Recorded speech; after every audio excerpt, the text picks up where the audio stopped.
So yesterday, churches went to basically red alert, to the highest level of alert for churches in the United States. So basically, we're anticipating that there is going to be some kind of a terrorist attack within the next couple of weeks, but the next couple of days up to October 7th is really crucial for churches in the United States. If you want to see why we went to the highest level of alert for churches in the United States, head over to this video right here, and I break down what's going on in the world and what caused us to go to such a high alert level. Today, we need to talk about if there are going to be terrorist attacks in the United States, what is most likely to happen.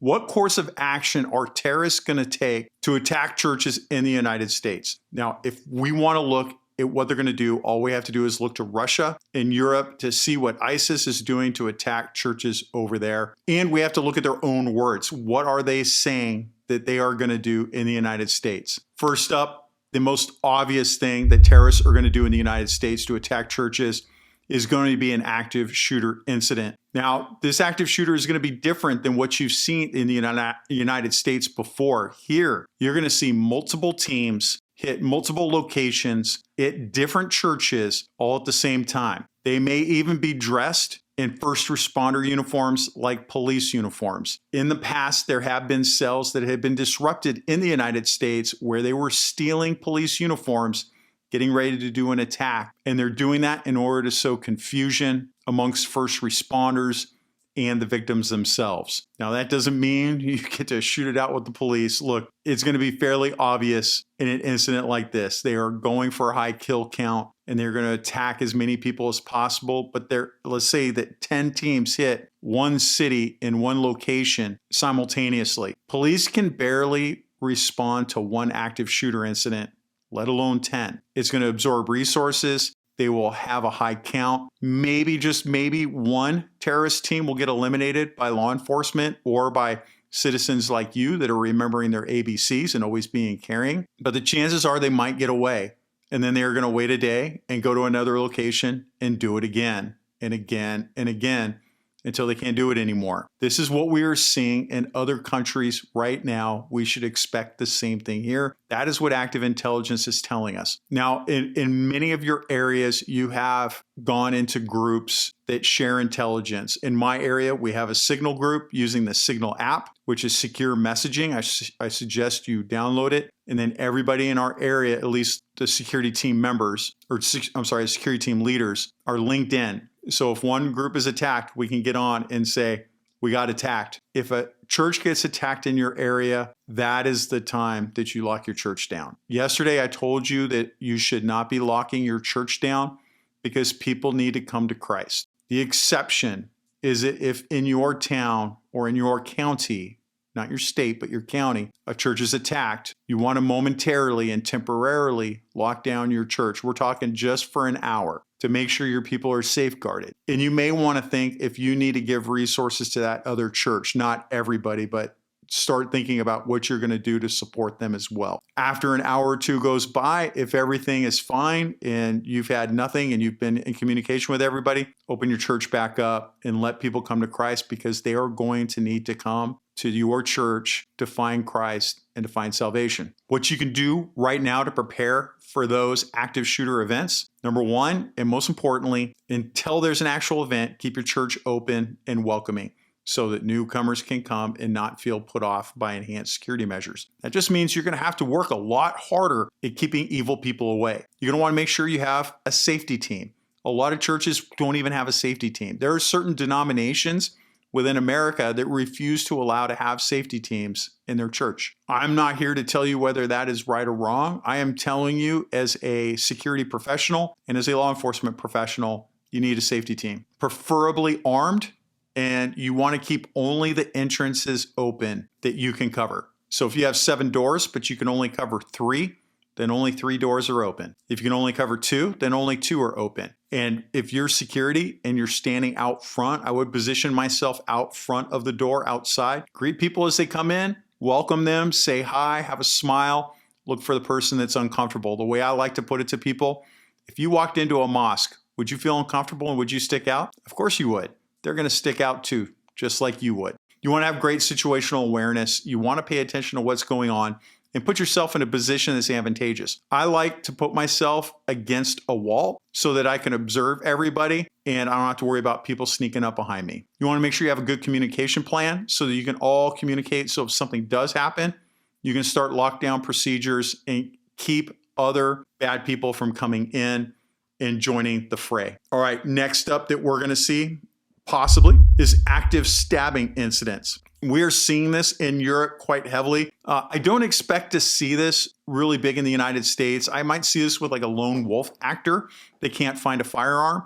But we see this big in Europe because, well, they don't allow guns. And so people will just grab a knife and they will just go through and start stabbing people. Now, their kill count is pretty significant. It is as high as people that get shot. We saw this in 2020 in Nice, France, where I think it was over 40 people were killed in a mass stabbing incident. Some preparedness that you can do for that one is to just start thinking about it and start training your people in close quarters defensive training. A good place to go is a Krav Maga studio. Krav Maga is a great skill to learn. They teach you exactly these kinds of skills.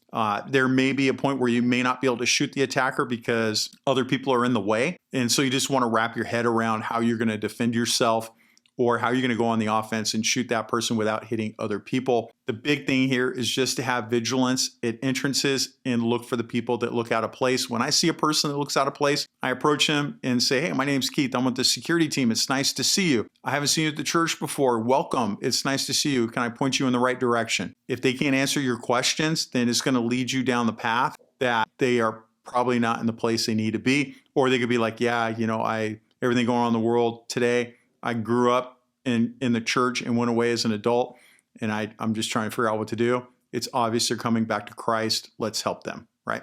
And I know in the comments, some of you people are going to say, well, why should I say I'm with the security team? That blows my cover or whatever. Man, you guys think too much into this stuff. Really, you do. If you say you're part of the security teams are normal parts of church. If it's a bad person, they're going to flip out internally because you just said security.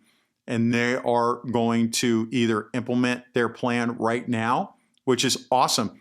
Yes, you might get stabbed. It's okay. Better you than one of your congregants. This is what we signed up for, right? Not to get stabbed, but to stop the bad man.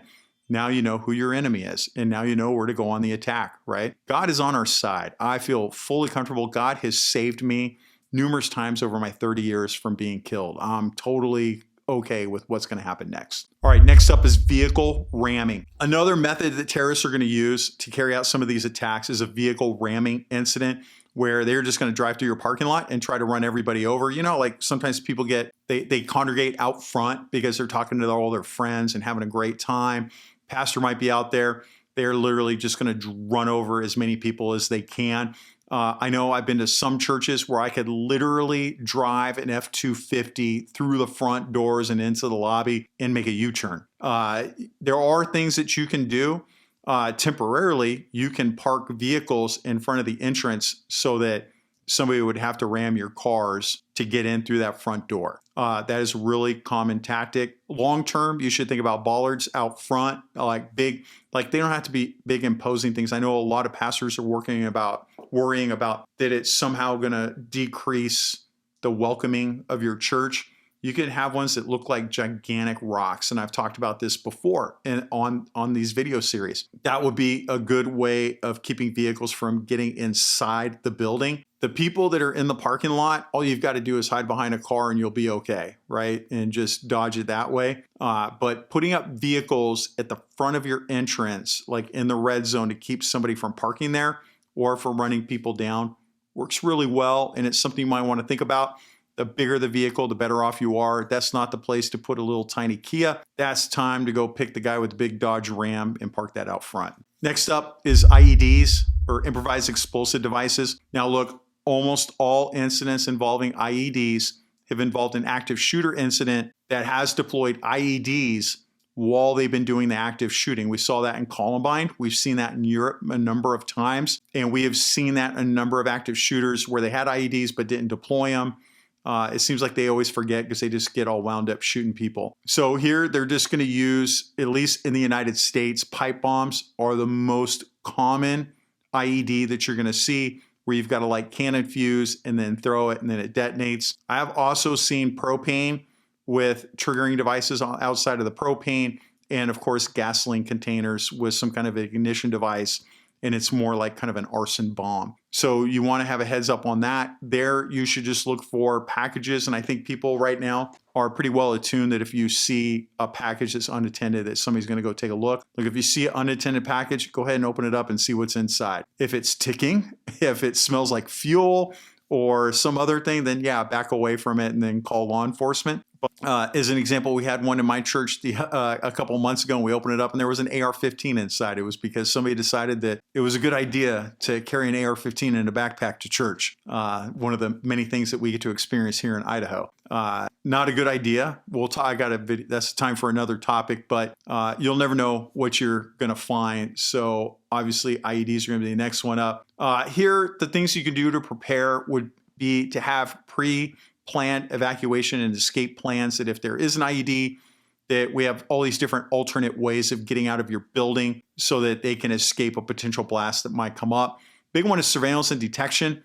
I do see a lot of, I'm actually going to do a video on this. I see a lot of the typical gray man walking around with a backpack that they have no kids though. And it's very obvious that they have a rifle in there, and it's like, good on you. I'm going to talk about why walking around with a backpack in public is not a good idea, and it's not what you think, right? It has more about the time to actually pull it out versus just take your pistol out and shoot the bad man, versus like the time it takes to pull your rifle out and get it done. Then also, you look like a target running around with a rifle. You look like the active shooter, right? But I do see a lot of like, why has that guy got a backpack? That doesn't look normal. It's not like the mom walking with her kids carrying the backpack full of diapers. It's not like that.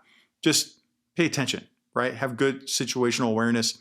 And of course, have good coordination with your local authorities. A lot of you have told me you've reached out to local law enforcement and they say they have no extra information for you. That is correct. They don't. And you know why? Because the feds don't share information with anybody unless you're on a federal task force. And if you are on a federal task force, then you're prohibited from telling even your chief what's going on. So, there's that. So from here, what are you going to do to increase vigilance at your church while we are at a severe level risk of attack? Big thing is you're going to increase your security personnel. I would recommend doubling up your security personnel and have everybody in teams of 2. I know that's going to be really difficult for a lot of your churches because some of you, it's just you. You're going to have to draft somebody to come help you, okay? The other thing is to focus on training. There is free training over at christianwarriortraining.com. It is my gift to you as a fellow follower of Christ. I have all the training you need over there. I will continually add stuff as I have time. Probably not till next year, though, the rate things are going right now. You want to maintain your situational awareness and pay attention to what's going on around you. There's a lot going on around you. You need to make sure that you're noticing all the small things. You may want to think about using those barriers in front of your building. It just looks like somebody parked illegally in the red zone in front of your church, but it's actually blocking vehicles from doing a ramming attack in your church. And then the big one is communication is key.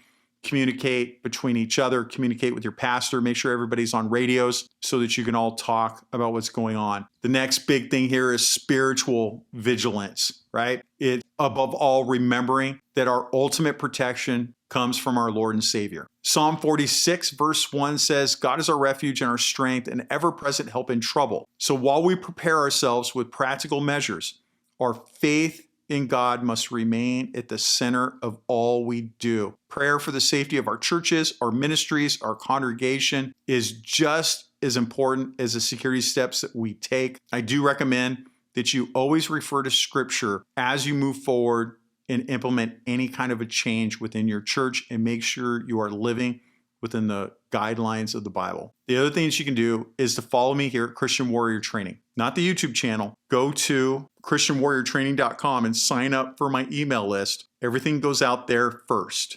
I put tons of information out there. It is probably going to be almost daily until election day, the rate things are going right now. Okay. But I'm putting out continual information. Sign up there to stay abreast of what's going on. The last thing that you can do besides everything that we just talked about is to remember your ABCs. Always be caring.